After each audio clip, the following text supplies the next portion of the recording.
بسم اللہ الرحمن الرحیم۔ Welcome to health hub 786۔ السلام علیکم ویورز۔ اس سے پہلی ویڈیو میں ہم نے تھائرائیڈ اور اس سے پیدا ہونے والی کمپلیکیشنز پر بات کی تھی۔ اس ویڈیو میں ہم تھائرائیڈ ڈس آرڈر کے نتیجے میں پیدا ہونے والی بیماری کی قسم ہائپر تھائرائیڈزم پر بات کریں گے۔ آپ کا تھائرائیڈ گلینڈ آپ کی گردن کے سامنے تتلی کی شکل کا ایک غدود ہوتا ہے۔ یہ T3-T4 نامی تھائرائیڈ ہارمون پیدا کرتا ہے۔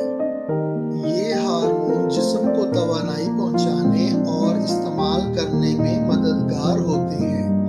یہ میٹابولزم کے عمل کو کنٹرول کرتے ہیں اور جسم کی درجہ حرارت کو نارمل رکھتے ہیں۔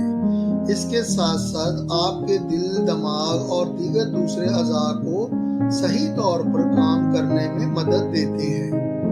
اگر آپ کا تھائرائیڈ گلینڈ ٹھیک طرح سے کام نہیں کر رہا تو یہ مناسب مقدار میں اہم ہارمونز پیدا نہیں کر سکتا، جو تھائرائیڈ کی بیماری کا باعث بنتا ہے۔ تھائرائیڈ گلینڈ کی بیماری کی دو قسمیں ہیں۔ Number 1 hyperthyroidism, number 2 hypo تھائرائیڈزم۔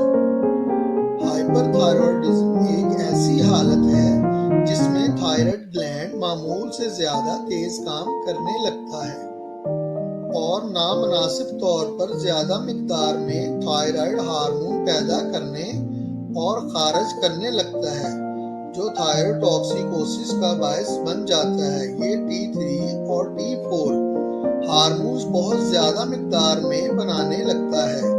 اس سے ہمارے جسم کا درجہ حرارت بہت زیادہ بڑھنے لگتا ہے۔ ہمارے معدے میں موجود خوراک میں حرارت بڑھنے لگتی ہے اور وزن تیزی سے کم ہونے لگتا ہے۔ ہائپر تھائرائیڈزم کی کچھ قسمیں جینیاتی بھی ہو سکتی ہیں۔ یہ بیماری عام طور پر مردوں کے مقابلے میں عورتوں میں زیادہ پائی جاتی ہے، جس کی شرح مردوں کی نسبت عورتوں میں 7 سے 8% زیادہ ہے۔ کچھ صورتوں میں تھائرائیڈ گلینڈ کا معمول سے زیادہ کام کرنا، یعنی تھائرائیڈ کا ضرورت سے زیادہ مقدار میں ہارمون پیدا کرنا، تھائرائیڈ گلینڈ کے کینسر کا باعث بن سکتا ہے۔ ہائپر تھائرائیڈزم کی وجہ سے جسم کے دوسرے نظام بھی متاثر ہوتے ہیں، جن کی وجہ سے جسم ناقص کارکردگی دکھانے لگتا ہے، جس سے ایسی علامات ظاہر ہونے لگتی ہیں جن میں وزن میں بہت زیادہ کمی آنا شروع ہو جاتی ہے، بھوک میں اضافہ ہو جاتا ہے مگر وزن نہیں بڑھتا، بہت زیادہ پسینہ آنے لگتا ہے یا بلا ضرورت پسینہ آنے لگتا ہے اور گھبراہٹ محسوس ہوتی رہتی ہے، بہت زیادہ بے چینی اور تھکاوٹ محسوس ہونے لگتی ہے، پیٹ کا نظام خراب ہونے لگتا ہے، ہاتھوں میں ہلکی لرزش محسوس ہوتی ہے، جسم میں کمزوری اور کپکپی آ جاتی ہے، چلنے میں دشواری ہوتی ہے، جلد پتلی اور حساس ہو جاتی ہے، بالوں کی جڑیں کمزور ہو کر بال ٹوٹنے لگتے ہیں، کنگھی کرنے یا ہاتھ پھیرنے سے بال ٹوٹ کر ہاتھوں میں آ جاتے ہیں، آنکھوں کی بینائی کم ہو جاتی ہے، پاؤں اور پنڈلیوں کی جلد موٹی ہو جاتی ہے اور ان پر سوزش آ جاتی ہے۔ بعض مریضوں میں آنکھیں باہر کو ابھری ہوئی محسوس ہوتی ہیں، دیکھنے پر ایسا لگتا ہے جیسے وہ شخص ہمیں گھور رہا ہو۔ اصل میں ان کی آنکھوں کی کورنیا ان کی آئیلٹ کو مکمل طور پر کور نہیں کرتی، اس لیے ان کی آنکھیں باہر کو ابھری ہوئی نظر آتی ہیں۔ عورتوں میں ماہواری میں کمی آ جاتی ہے اور ایام میں بے قاعدگی آ جاتی ہے۔ دوران حمل عورتوں میں اسقاط حمل کے امکانات 90% تک بڑھ جاتے ہیں۔ دل کی دھڑکن بہت تیز رہنے لگتی ہے، بلڈ پریشر تیز رہنے لگتا ہے، چھونے پر جسم گرم محسوس ہوتا ہے، چڑچڑاپن اور گھبراہٹ ہونے لگتی ہے، سونے میں دشواری محسوس ہوتی ہے، مریض ہر وقت بے چین رہتا ہے، گلا سامنے سے سوجا ہوا یا پھولا ہوا محسوس ہوتا ہے، گلے میں درد ہوتا ہے، کھانا نگلنے میں دشواری ہوتی ہے، پٹھوں میں کمزوری محسوس ہوتی ہے اور بہت زیادہ گرمی محسوس ہوتی ہے، آواز بدلی محسوس ہوتی ہے، یعنی عورتوں کی آواز میں بھاری پن پیدا ہو جاتا ہے۔ تھائرائیڈ گلینڈ کی پیدا کردہ ہارمون کی زیادتی مریض کے لیے مہلک ثابت ہو سکتی ہے۔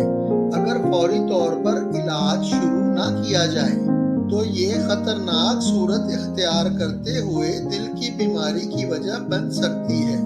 ہڈیاں کمزور ہو جاتی ہیں، ان میں درد ہونے لگتا ہے اور معمولی سی وجہ سے ان کے ٹوٹ جانے کا خطرہ ہوتا ہے۔ اگر مریض ان میں سے کوئی بھی علامت محسوس کرے تو ڈاکٹر سے رابطہ کرے تاکہ ڈاکٹر مزید تشخیص کے لیے چند ٹیسٹ کروا سکے۔ اس سلسلے میں عام طور پر جو ٹیسٹ کروائے جاتے ہیں وہ یہ ہیں: T3, T4, TSH, CBC۔ Thyroid hormone T3 اور T4 کی کارکردگی جسم کے تمام آرگنز اور باڈی پارٹس پر اثر انداز ہوتی ہے۔ آپ کا جسم جتنی کیلوریز استعمال کرتا ہے، اس مقدار کو متوازن کرنا، جس پر آپ کا جسم توانائی استعمال کرتا ہے، مریض کا وزن اور بلڈ پریشر تیز یا کم کرنا میٹابولک ریٹ کہلاتا ہے۔ TSH ایک تھائرائیڈ سٹیمولیٹنگ ہارمون ہے، یعنی تھائرائیڈ کو تیز کرنے والا ہارمون ہے جو دماغ کی پیٹیوٹری گلینڈ سے نکلتا ہے۔ یہ گلے کے غدود کو توانائی فراہم کرنے والا مادہ ہے جو خون میں شامل ہوتا ہے۔ اس کا کام تھائرائیڈ غدود کے ذریعے ہارمونز کی پیداوار کو منظم کرنا ہے۔ ہائپر تھائرائڈزم میں TSH کی مقدار کم ہو جاتی ہے، جبکہ T3 اور T4 ہارمون بہت زیادہ مقدار میں بننے لگتے ہیں۔ CBC ٹیسٹ میں ہمارے جسم کے اندر موجود انفیکشن، خون کا لیول اور ریڈ وائٹ سیلز بننے کی مقدار کا پتہ چلتا ہے اور پلیٹلیٹس ریٹ کا بھی علم ہو جاتا ہے۔ اگر یہ ٹیسٹ مثبت آتے ہیں تو ڈاکٹر آپ کے خون کی مقدار انفیکشن کے مطابق خوراک و ادویات تجویز کرتے ہیں۔ ہائپر تھائرائیڈزم کو کنٹرول کرنے کے لیے عام طور پر جو میڈیسنز استعمال کی جاتی ہیں ان میں کاربیمازول، نیومیرکازول، تھائروکسن وغیرہ شامل ہیں۔ دل کی دھڑکن بہت زیادہ تیز اور بے قاعدہ ہونے کی صورت میں انڈیرال ٹیبلٹ دی جا سکتی ہے۔ کچھ معاملات میں لیزر تھراپی یا تھائرائیڈ گلینڈ کی سرجری بھی شامل ہو سکتی ہے۔ کچھ غذائیں آپ کے تھائرائیڈ گلینڈ کی ناقص کارکردگی کو بہتر کرنے اور گلینڈ کو صحت مند رکھنے میں مددگار ثابت ہو سکتی ہیں۔ کچھ منرلز، وٹامنز اور دیگر غذائی اجزاء تھائرائیڈ گلینڈ کو بہتر کام کرنے اور صحت مند رکھنے کے لیے ضروری ہیں۔ ہائپر تھائرائیڈزم اور ہائپو تھائرائیڈزم دو الگ الگ حالتیں ہیں، اس لیے ان کے علاج، ادویات اور خوراک بھی ایک دوسرے سے مختلف ہیں۔ لو آیوڈین فوڈز۔ ہائپر تھائرائیڈزم میں عام طور پر کم آیوڈین والی خوراک تجویز کی جاتی ہے۔ مثال کے طور پر لیزر تھراپی سے پہلے کم آیوڈین والی غذائیں استعمال کرنی ہوں گی تاکہ بڑھے ہوئے خراب تھائرائیڈ کے سیلز کو ہٹایا جا سکے۔ لیزر تھراپی کے علاج کے بعد ضروری ہے کہ آپ اپنی خوراک میں آیوڈین کی مقدار کو توازن میں رکھیں۔ دیگر غذائیں آپ کے تھائرائیڈ کی حفاظت اور ہائپر تھائرائیڈزم کی طویل مدت کے اثرات کو کم کرنے میں مدد کرتی ہیں۔ اگر آپ کو ہائپر تھائرائیڈزم ہے تو کھانے کی چیزوں میں زیادہ آیوڈین والی غذائیں اور معدنی تیل یعنی ہر طرح کے کوکنگ آئل بند کرنے ہوں گے۔ کم آیوڈین والی غذائیں تھائرائیڈ ہارمونز کو کم کرنے میں مددگار ثابت ہوتی ہیں۔ Vitamins and minerals. تھائرائیڈ کی صحت اور تھائرائیڈ ہارمون کی پیداوار کو متوازن کرنے کے لیے کئی غذائی اجزاء ضروری ہیں۔ Iron source. آئرن جسم کے بہت سارے کاموں کے لیے اہم ہے، بشمول تھائرائیڈ۔ یہ معدنیات آپ کے جسم کے ہر ایک خلیے تک آکسیجن پہنچانے کا کام کرتے ہیں۔ ہائپر تھائرائیڈزم کا تعلق آئرن کی کمی سے ہے، اس لیے اپنی خوراک میں زیادہ سے زیادہ آئرن کی مقدار شامل کریں، جیسے خشک پھلیاں، سبز پتوں والی سبزیاں، دالیں، گری دار میوے، پولٹری جیسے چکن، ٹرکی، سرخ گوشت، اناج شامل ہیں۔ Source of selenium. سیلینیم ایک غیر معدنی عنصر ہے۔ سیلینیم سے بھرپور غذائیں تھائرائیڈ کی اوپری ہوئی سطح کو ہموار کرنے یعنی متوازن کرنے اور آپ کے تھائرائیڈ گلینڈ کو بیماری سے بچنے میں مدد کر سکتی ہے۔ سیلینیم سیل کو پہنچنے والے نقصان کو روکنے میں مدد کرتا ہے اور آپ کے تھائرائیڈ اور دیگر ٹیشوز کو صحت مند رکھتا ہے۔ اس لیے تھائرائیڈ کے مریض کو ان غذاؤں کا استعمال ضروری کرنا چاہیے۔ برازیلی میوے، کسکس یعنی خشخاش، چیا بیج، مشروم، جڑی بوٹیوں والی چائے، پولٹری چکن، گائے اور بھیڑ کا گوشت، ٹرکی گوشت، سورج مکھی بیج، چاول، جو کا دلیا وغیرہ۔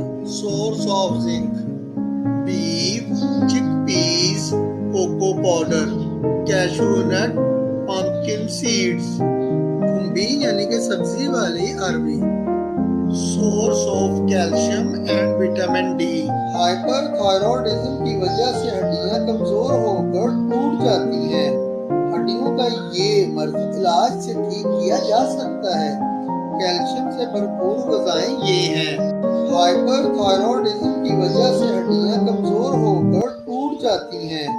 ہڈیوں کا یہ مرض علاج سے ٹھیک کیا جا سکتا ہے۔ کیلشیم سے بھرپور غذائیں یہ ہیں۔ ہائپر تھائرائیڈزم: پالک، کولارڈ گرینز، سفید پھلیاں یعنی سفید لوبیا اور بھنڈی۔ وٹامن ڈی سے بھرپور موسمی سنترے کا جوس، وٹامن ڈی سے بھرپور بادام کا دودھ۔ کارن اور مشروم، فیٹی فش یعنی چربی والی مچھلی، بیف لیور یعنی گائے کا جگر میں بھرپور وٹامن ڈی پایا جاتا ہے۔ ہیلتھی فیٹس: چکنائی جو روزمرہ کی خوراک سے ملتی ہے اور بڑی حد تک صحت بخش ہوتی ہے، سوزش کو کم کرنے میں مدد کر سکتی ہے۔ یہ تھائرائیڈ کی صحت کی حفاظت اور تھائرائیڈ ہارمون کو متوازن رکھنے میں مدد کرتی ہے۔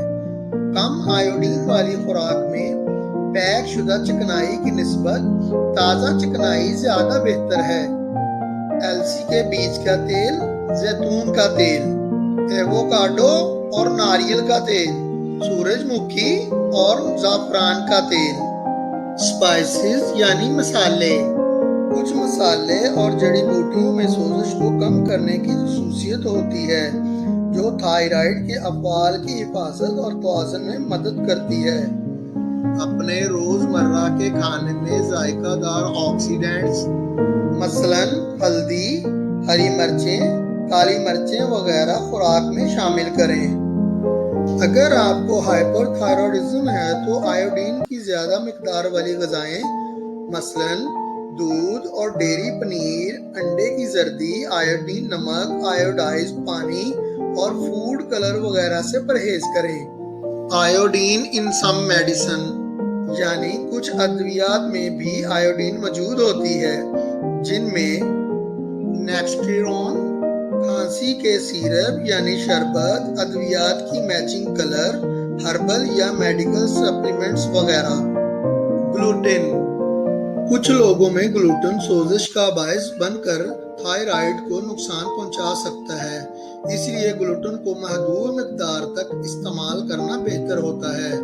گلوٹن پر مشتمل اجزاء کا فوڈ لیبل ضرور چیک کریں۔ گندم، جو، ریور ایسٹ، مالٹ، رائی، مکئی کا آٹا،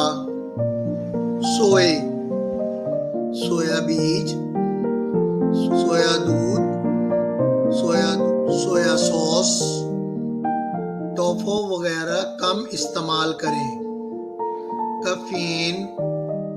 ایسے کھانے اور مشروبات جن میں کیفین ہوتی ہے جیسے کافی، چائے، چاکلیٹ، کولڈ ڈرنکس وغیرہ ہائپر تھائرائیڈزم کی علامات کو بڑھا سکتی ہیں اور بے چینی، گھبراہٹ، چڑچڑاپن اور تیز دل کی دھڑکن کا باعث بن سکتی ہے۔ کیفین والے مشروبات کو ترک کر کے قدرتی جڑی بوٹیوں والی چائے اور ایپل جوس کا استعمال کرنا آپ کی صحت اور دل کے لیے بہت مفید رہے گا۔ یہاں یہ بات قابل ذکر ہے کہ گوشت کا استعمال ڈاکٹر کی ہدایت کے مطابق صرف ضروری وٹامنز حاصل کرنے کے لیے مناسب مقدار میں ہی کیا جائے۔ گوشت کا ضرورت سے زیادہ استعمال آپ کے لیے نقصان دہ ہو سکتا ہے۔ ہائپر تھائرائیڈزم ایک ایسی حالت ہے جس میں تھائرائیڈ گلینڈ بہت تیز کام کرنے لگتا ہے اور ضرورت سے زیادہ تھائرائیڈ ہارمون پیدا کرتا ہے۔ ایسے لوگوں کو چاہیے کہ وہ ڈاکٹر کی طرف سے دی گئی علاج اور غذا کے بارے میں تمام ہدایات پر عمل کریں۔ غذا میں تبدیلی سے ہائپر تھائرائیڈزم کی علامات میں بہتری آ سکتی ہے۔